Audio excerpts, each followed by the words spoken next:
შესაძლებლობა რომ კომპიუტერის ეკრანზე დააპროექტო რამე და შემდეგ ის რამდენიმე საათში დაამზადო, ძალიან გაადვილდა სამგანზომილებიანი ბეჭდვის წყალობით. და ამან საშუალება მომცა შემექმნა ბევრი პროექტი, ელექტროველოსიპედებიდან დაწყებული, შეკუმშულ ჰაერზე მომუშავე ძრავებით დამთავრებული. მაგრამ ბოლო 2 წლის განმავლობაში ვიმუშაობდი ახალ მოწყობილობაზე ჩემი სახელოსნოსთვის, თვითნაკეთ CNC ფრეზირების მანქანაზე. ეს ვიდეო სპონსორობით უზრუნველყოფილია JLC CNC-ს მიერ. მათზე მოგვიანებით მოგიყვებით. სამგანზომილებიანი ბეჭდვა ცნობილია როგორც ადიტიური წარმოება, სადაც დეტალი იქნება მასალის დამატებით. ეს შეიძლება განხორციელდეს თხევადი ფისის გამყარებით, მაგალითად როგორც Formlabs-ის Form 4 Elite, რომელსაც შეუძლია შექმნას შთამბეჭდავად ზუსტი და დიდი დეტალები. ან შეიძლება განხორციელდეს პლასტმასის ფილამენტის დნობის გზით საქშენიდან, მაგალითად როგორც Prusa Core 1-ით. და ორივე მანქანას სჭირდება მყარი ჩარჩო, რათა უზრუნველყოფილი იყოს დაბეჭდილი დეტალების სიზუსტე. მაგრამ CNC ფრეზირების მანქანას იგივე უნდა გააკეთოს, თანაც მაღალი სიჩქარის საჭრელი ფრეზის ლითონის ბლოკებში გატარებით. To achieve this rigidity, the frame is built from large aluminium extrusion.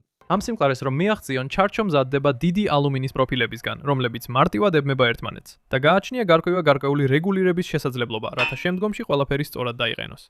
თუმცა როცა ჩარჩოს ჩაქუჩი დავარტყი, ზარის მსგავსად აჟღერდა. ასე რომ თუ შემთხვევით კიდევ ერთხელ მოხდება ჩაქუჩი, გადავწყვიტე დამეშალა ჩარჩო და შემევსო ქვიშითა და ეპოქსიდური ფისით, რომელსაც ხშირად ეპოქსიდურ გრანიტსაც ეძახიან, რაც იმედია შეამცირებს ვიბრაციებს. იმაზე თუ როგორ იმოქმედებს ეს ჭრის ხარისხალხზე ალბათ ვერასდროს გავიგებ, მაგრამ ერთი რამ ცხადია, ყველაფერი ბევრად უფრო მძიმე გახდა. ეს ნამდვილად ბევრად უფრო მძიმეა და ეს ჩარჩო ქმნის სამაგრებს, რომლებზეც სამივე ღერძი იმოძრავებს. ნიშნულოვანია, რომ თითოეული ღერძი მხოლოდ თავის განსაზღვრულ მიმართულებაში იმოძრავებს, რაც ამ დიდი წრფივი რელსების ამოცანაა. და თითოეული ღერძის ამოძრავებისთვის გამოიყენება ეს დიდი ბუთულიანი ხრახნები, რომლებიც ელექტროძრავის ბრუნვით მოძრაობას წრფივ მოძრაობად გარდაქმნის. Four-stepper motor, which has თუმცა რეალური ძრავა, რომელიც გამოიყენება, არის NEMA 24 ტიპის სტეპერ ძრავა, რომელსაც გაცილებით მეტი კონტროლი აქვს ვიდრე ხელის დრელს. და თითოეულ ღერძს ექნება თავისი ძრავა, რომ გადაადგილოს საჭრელი ბიტი სამივე განზომილებაში. ამ მანქანაზე მეოთხე ძრავა არის შპინდელი, რომელიც სრულიად განსხვავებული ტიპის ძრავაა, რადგან ის შექმნილია იმისთვის, რომ ატრიალოს ბასრი საჭრელი ბიტები 24000 ბრუნამდე წუთში და აქვს 22 კილოვატის სიმძლავრე. და ამ ძრავებისთვის განკუთვნილი მავთულები შეიძლება აკურატულად გაიაროს კაბელმზით ჯაჭში, რომელიც გადის განტრის უკანა მხარეს. რაც შეეხება განტრის, CNC მანქანის ეს დიზაინი ცნობილია როგორც ფიქსირებული განტრის დიზაინი, რაც ნიშნავს, რომ მას სჭირდება სამუშაო ფირფიტა, რომელიც მოძრაობს წინ და უკან Y ღერძის გასწვრივ. ეს ძალიან გავს ზოგიერთ სამგანზომილებიან პრინტერს, მაგალითად Prusa Mark 2-ს, თუმცა ჩემი დიზაინის არჩევანი პირდაპირ ამით შთაგონებული არ ყოფილა. ბევრ დიდ CNC რაუტერს აქვს მოძრავი განტრის დიზაინი, რაც შესანიშნავია დიდი მასალის ფურცლების დასაჭრელად, მაგრამ ამ დიზაინს შეიძლება სიმტკიცე აკლდეს, რადგან განტრი უნდა მოძრაობდეს. მაშინ როცა უფრო ზუსტ ფრეზის აპარატს, რომელიც ხშირად გამოიყენება ლითონებისთვის, გაცილებით პატარა ჭრის მოცულობა აქვს. ის მოძრაობს როგორც X, ასევე Y ღერძებზე, ხოლო შპინდელი მიმაგრებულია მყარ სვეტზე, რომელიც მხოლოდ ზემოთ და ქვემოთ მოძრაობს. ამიტომ ჩემი აპარატი ამ ორს შორის შუაშია, სადაც X ღერძი გადის დიდ მყარ პორტალზე, რომელიც მიმაგრებულია ჩარჩოს საფუძველზე და ასევე ატარებს Z ღერძს. ეს საშუალებას აძლევს დამზადების პლატფორმას იყოს შედარებით დიდი, რადგან მას შეუძლია პორტალის ქვეშ გაიაროს. იმედია, ეს შეძლებს ჩემი პროექტებისთვის პატარა ზუსტი ნაწილების ამოჭრას. ასევე შეძლებს ფურცლების ამოჭრას X და Y ღერძებზე 500 მმ-მდე. მაგრამ ამ ყველა ღერძის სამართავად გჭირდება საკონტროლო დაფა, რისთვისაც ავირჩიე Duet 3.6HC დაფა. რადგან ის რეკომენდებული იყო ჩემი კოლეგა იუთუბერისა და CNC კონსტრუქტორის ივან მირანდას მიერ. ამ დაფას აქვს რამდენიმე საინტერესო ფუნქცია, მაგალითად მაღალი დენის ძრავის დრაივერები, რაც საშუალებას იძლევა ძრავები პირდაპირ ამ პინებზე იყოს მიერთებული. და Ethernet პორტი ინტერნეტთან დასაკავშირებლად. ასე რომ მისი მართვა შეუძლია ნებისმიერ მოწყობილობას, რომელსაც ინტერნეტ ბრაუზერი აქვს. იდეალურია. და როცა ყველა ელექტრონიკა დავაყენე, მანქანის გარშემო ჩარჩო ავაწყო დამატებითი ექსტრუზიების გამოყენებით, რომელიც დაიჭერს თხელი ალუმინის ფურცლებს, რათა შეიქმნას გარსაცმი. რადგან არ მინდა რომ ჩემი სახელოსნო მეტალის ნამსხვრევებით დაიფაროს. და რამდენიმე LED განათების დამატებით, მანქანა უკვე საკმაოდ პროფესიონალურად გამოიყურება. შემდეგ წინა მხარეს გამჭვირვალე პოლიკარბონატის კარი დავამატე და გვერდით სამაგრი იაფფასიანი სენსორული მონიტორისთვის, რომელიც მანქანის სამართავად იქნება გამოყენებული. და ბოლოს დავაერთე სპინდელი და თუ ოდესმე აწყობ CNC მანქანას, არასდროს დატოვოთ სპინდელზე მოშვებული კოლეტის კაკალი. The complete build of this machine is documented in განსაკუთრებით მაშინ თუ ის არასწორად ტრიალებს.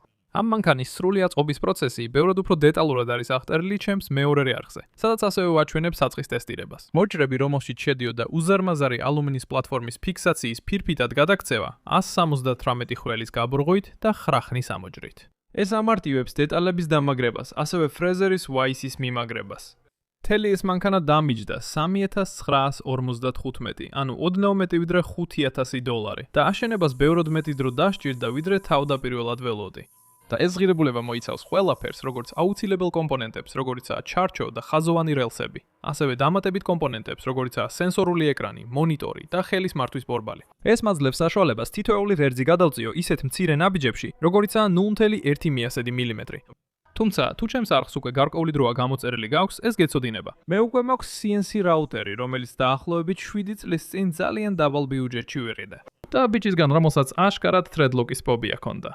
ასე რომ, ეს ყველაზე ზუსტი ან სანდო მანქანა არ არის, თუმცა მან საშუალება მომცა დამემზადებინა ზოგიერთი დიდი ალუმინის ფირფიტა, რომლებიც ამ ახალი მანქანის ასაწყობად გამოვიყენე.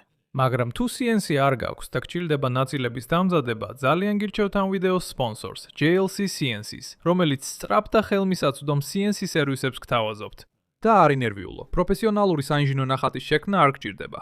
უბრალოდ ატვირთე შენი სამგანზომილებიანი მოდელი მათ ვებ გვერდზე, შემდეგ აერჩიე მათ მიერ შემოთავაზებული ვარიანტებიდან, როგორიცაა მასალა, ზედაპირი, დამუშავება ან ნებისმიერი ხვრელი, რომელსაც ხრახნი უნდა გაეჭრას და მიიღე მღისიერი შეთავაზება. გარდა ამისა, მათი შესრულების დრო მხოლოდ 3-5 სამუშაო დღეა. ეს დიდი ფირფიტები ჩემს კართან შეკვეთის გაკეთებიდან მხოლოდ 1 კვირასა და ნახევარში ჩამოვიდა. და ძალიან მოხიბლული ვარ ხარისხით, განსაკუთრებით მაშინ, როცა ვადარებ იმ ფირფიტას, რომელიც მე თვითონ გავაკეთე. და ეს ახალი ფირფიტები იდეალურად ერგება ჩემს დიზაინს და უზრუნველყოფს მყარ გამაგრებას ჩემს მანქანაზე, განტრისა და იგრე ღერძ შორის.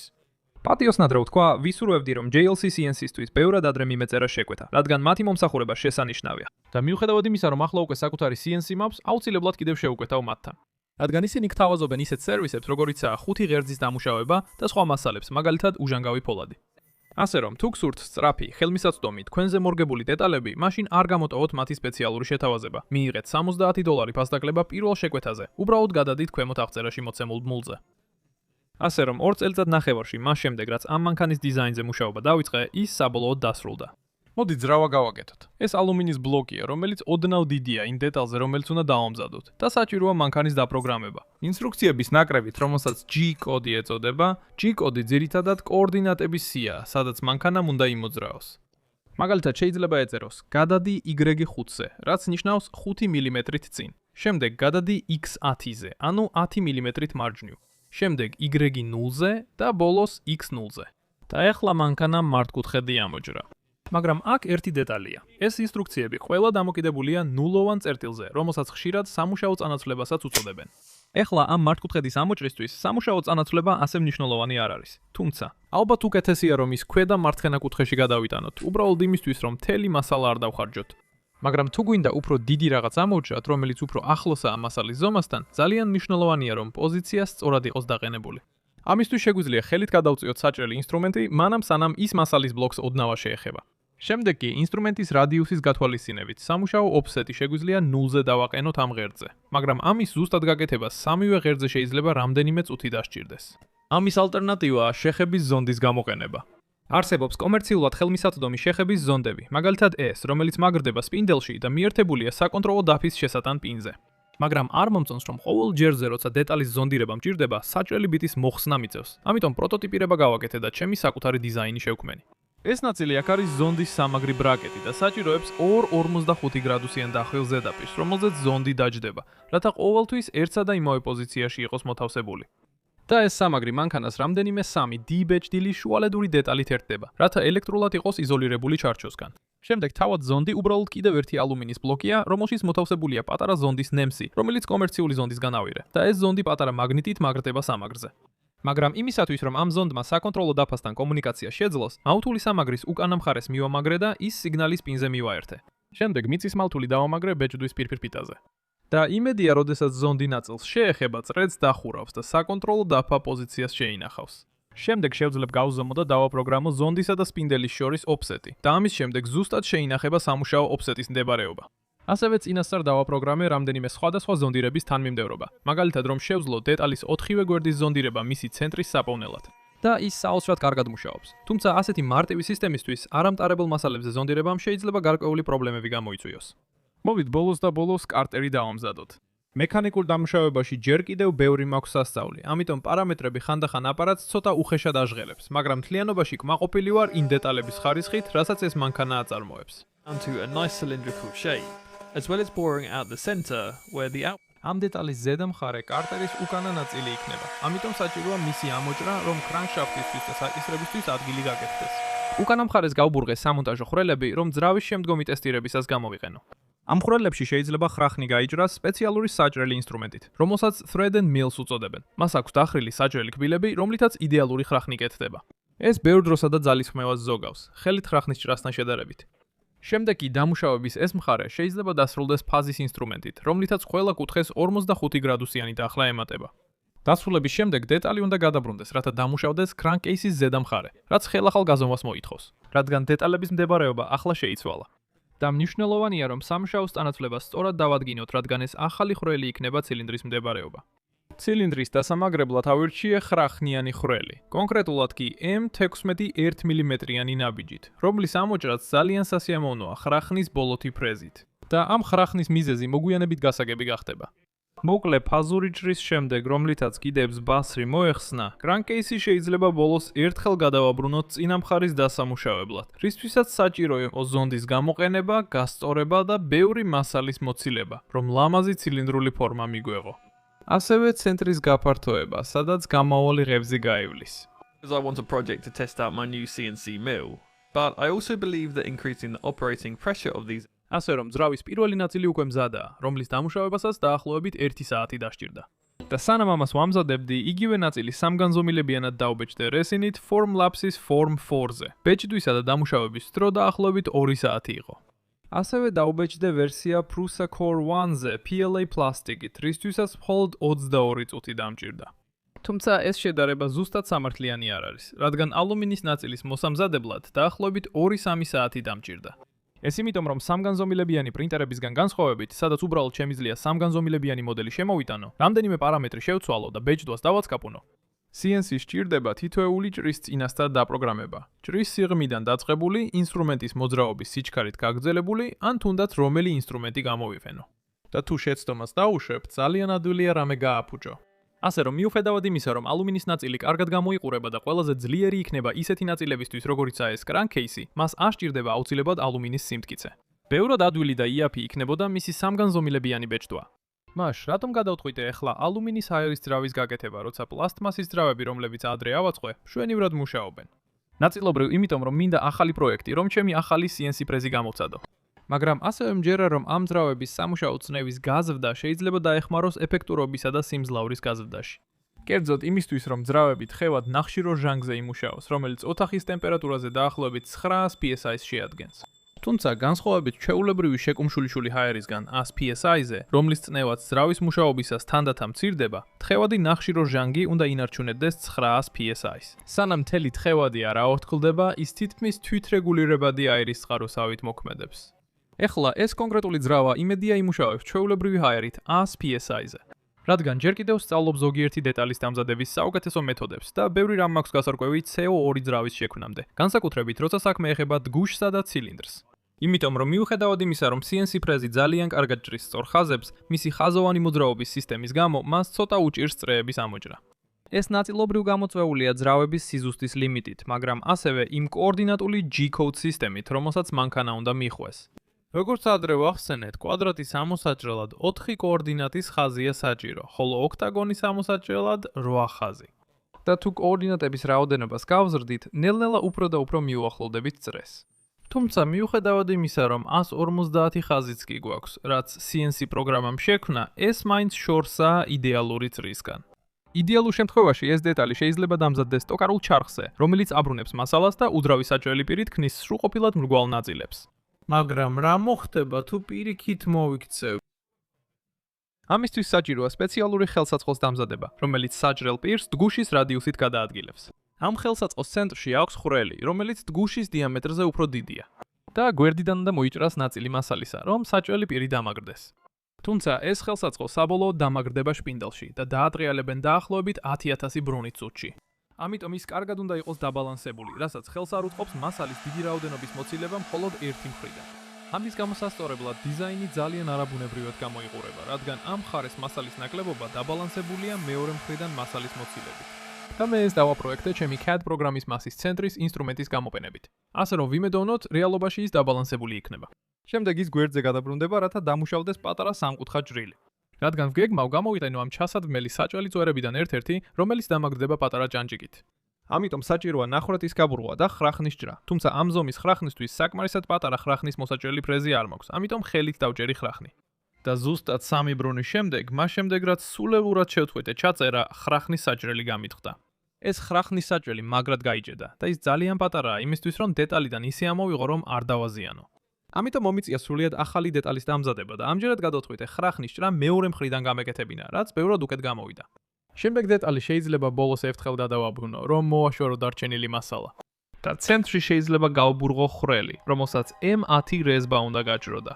ასე რომ მთავარი ვერძისთვის შემიძლია გამოვიყენო 12 მმ-ის დიამეტრის მქონე მხრიანი ჭანჭიკი. ასე რომ პატარა საჭველი პირის მიმაგრებით, ახალი ინსტრუმენტი შეიძლება ჩავტვირთოთ სპინდელში, რომ ვნახოთ, შევძლებთ თუ არა სრულად მრგვალი დგუშის მიღებას. Some 3D printed tool that applies an internal pressure to the cylinder should be able to polish the cylinder smooth. Now this engine is about as basic as an engine can get and relies completely on my assumption that the piston seal will make it. ინსტრუმენტი არ მხოლოდ კარგად დაბალანსდა, არამედ დასრულებული დგუშის ხარისხიც ბევრად უკეთესად გამოიყურება. რადგან ინსტრუმენტი თავად აკეთებს წრიულ ჭრას, CNC-ს მხოლოდ ვერტიკალურად გადაადგილება უწევს. ეხლა იგივე უნდა გავაკეთოთ ცილინდრისთვისაც. საბედნიეროდ ამისთვისაც არსებობს ინსტრუმენტი. ეს არის შიდა გასაფართოებელი ინსტრუმენტი და ის მუშაობს ზუსტად ისე როგორც ჩემი ხელნაკეთი ინსტრუმენტი, მაგრამ შიდა დიამეტრებისთვის. და განსხვავებით ჩემი ინსტრუმენტისგან, მისი დიამეტრის რეგულირება შესაძლებელია ამ დისკის დატრიალებით. ასე რომ ცილინდრის დასამზადებლად შეგვიძლია ჩვეულებრივი ფრეზით პატარა ხვრელი გავჭრათ და შემდეგ შიდა გასაფართოებელი ინსტრუმენტით გავაფართოვოთ საჭირო დიამეტრამდე. ამისთვის საჭიროა საკმაოდ ბევრი ჭრა, რომ ცილინდრი ზუსტად გამოვიდეს, რადგან მინდა რომ დგუში და ცილინდრი მაქსიმალურად ჰერმეტული იყოს და აღარ იყოს საჭირო დგუშის გოლები. და საკმაოდ ახლოსაა. თუმცა ამ დამუშავების პროცესს აქვს ერთი მცირე პრობლემა. ცილინდრზე და დგუშს ერჩება ჰორიზონტალური ხაზები, რაც შეიძლება გამოიწვიოს ხახუნი ამ ორ მოძრავ ზედაპირს შორის. ამის გამოსასწორებლად ვიყიდეს საპრიალებელი პასტა, რომელიც არის აბრაზიული მასა. და როდესაც მას ვაერთიანებ სპეციალურად დამზადებულ სამგანზომილებიანად დაბეჭდილ ხელსაწყოსთან, რომელიც ცილინდრზე შიდა წნევას ახორციელებს, უნდა შევძლოთ ცილინდრის გასწორება და გაპრიალება. ეხლა ეს ძრავა იმდენად მარტივია, რამდენადაც შეიძლება იყოს და მთლიანად ეყრდნობა ჩემს ვარაუდს, რომ დგუშის ჰერმეტულობა მას აამუშავებს. ეს იმიტომ, რომ ჰაერის შემოყვანი სარქველი იქნება უბრალო ბურთულიანი სარქველი, რომელიც იხსნება პატარა ქინძის თავით, რომელიც დგუშის ზედა ნაწილშია ჩამუშავებული. მაგრამ მნიშვნელოვანია, რომ დგუშმა ეს ბურთულიანი სარქველი, რაც შეიძლება ახლოს გახსნას თავის ცვლის ზედა წერტილთან. რადგან კრანკშაფტის ბუნებრივი გეომეტრიის გამო, ნაკლები ბრუნვის მომენტი იქნება საჭირო სარქველის გასახსნელად, თუ ის რაც შეიძლება ახლოს იქნება 12 საათთან. თუმცა თუ დგუშისა და ცილინდრის დალუქვა იდეალური არ არის და ჰაერი შეიძლება გაიპაროს, მაშინ სარქველი უფრო დიდხანს უნდა იყოს გახსნილი. ეს მნიშვნელოვნად ამცირებს ეფექტურობას, ან შეიძლება საერთოდაც არ მისცეს მუშაობის საშუალება. სხვა ასპექტი, რომელიც გასათვალისწინებელია, არის შეკუმშვა, რომელიც წარმოიქმნება დგუშის ცილინდრში მაღლა მოძრაობისას. ეს მნიშვნელოვანია ნამდვილი შიგაწვის ძრავის ეფექტურობისთვის, მაგრამ შეიძლება პრობლემი გამოიწვიოს ამ საჰაერო ძრავაში. რადგან თუ შეკუმშვის ეტაპზე წნევა მიწოდების წნევაზე მაღალი იქნება, ის უბრალოდ ჰაერს უკან მიწოდების აუზში დააბრუნებს და ძრავის ნაცრავის ნაცვლად პატარა კომპრესორი გვექნება. ეხლა რადგან ეს ძრავი მხოლოდ ჰაერზე მუშაობს, შეიძლება გაიფიქროთ, რატომ ჭრი გაგრილების ფარფლებს ცილინდრში. ხოლო როცა საბოლოოდ ძრავს თხევადი ნახშირო ჟანგით ამუშავებ, მაღალი წნევის გაზის გაფართოება შეიძლება ტემპერატურის დიდ ვარდნას გამოიწვევს. ზუსტად ისე, როგორც აეროზოლის ბალონი ცივდება, როცა მას ასხამ. ამიტომ ეს ფარფლები სინამდვილეში ცილინდრის გასაცხელებლად არის, რაც გაზს გაფართოებაში უნდა დაეხმაროს და იმედია მუშაობის ეფექტურობასაც გაზრდის. ასე რომ, როცა დგუში და დამაკავშირებელი ღერო კრანკშაფტზეა მიმაგრებული, ცილინდრი შეიძლება დამაგრდეს მის ხრახნიან სამაგრზე, ხოლო პატარა ორინგი და 3 მმ-იანი ბურთულიანი საკისარი შეიძლება ჩაისვას ცილინდრის თავში, რათა შეიქმნას შესასვლელი სარქველი. ასე რომ, როცა ძრავი სრულად აწყობილია, მისი მიმაგრება შესაძლებელია სპეციალურ სამაგრზე და დიდი პროპელერი იმუშავებს როგორც ინერციული ბორბალი. შემდეგ, როცა შეკუმშული ჰაერის წყარო ცილინდრის თავზეა მიერთებული, იმუშავებს. And as mentioned earlier in the video, the whole build of my CNC თლად არა, მაგრამ სწორედ ამიტომ არის ცილინდრი ჩახრახნული კრანკის კორპუსში. და ცილინდრის დატრიალებით შეგვიძლია შევცვალოთ შესასვლელი სარკლის გახსნა დახურვის მომენტი. ასე რომ, თუ ცილინდრი დაბლა ჩამოიწევა, სარქველი უფრო ადრე გაიხსნება და უფრო გვიან დაიხურება. მაგრამ თუ ის ძალიან ადრე გაიხსნება, ძრავაში უკუაფეთქება მოხდება. თუმცა, მიუხედავად იმისა, რომ სარქველის დროის რეგულირებას რამდენჯერმე ვცადეთ, ძრავა მაინც არ მუშაობდა. ამიტომ გადავწყვეტე გამონაბოლ ქვის არხებში მინერალური ზეთი შემეყვანა, რამაც როგორც ჩანს ძალიან დაეხმარა.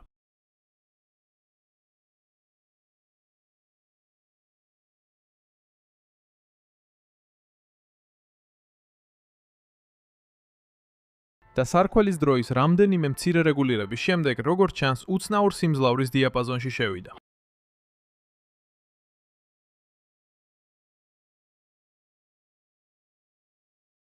თუმცა უნდა გავარკვიო, როგორ დავაფიქსირო ცილინდრის ხრახნი ოპტიმალური პოზიციის პოვნიდან შემდეგ, რადგან წნევის მილის ელასტიკური ტორსია ნელ-ნელა ცვლის სარქველის დროს. მაგრამ ამ პირველ პროტოტიპზე უფრო ბედნიერი ვერ ვიქნებოდი, რადგან მის შექმნის პროცესში ბევრი რამ ვისწავლე.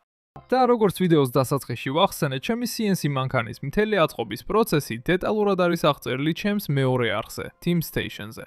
ასე რომ თუ გაინტერესებთ სხვა დამატებითი კონტენტი, რომელიც მოვამზადე, გადადით, ნახეთ და გამოიწერეთ არხი. მადლობთ ყურებისთვის.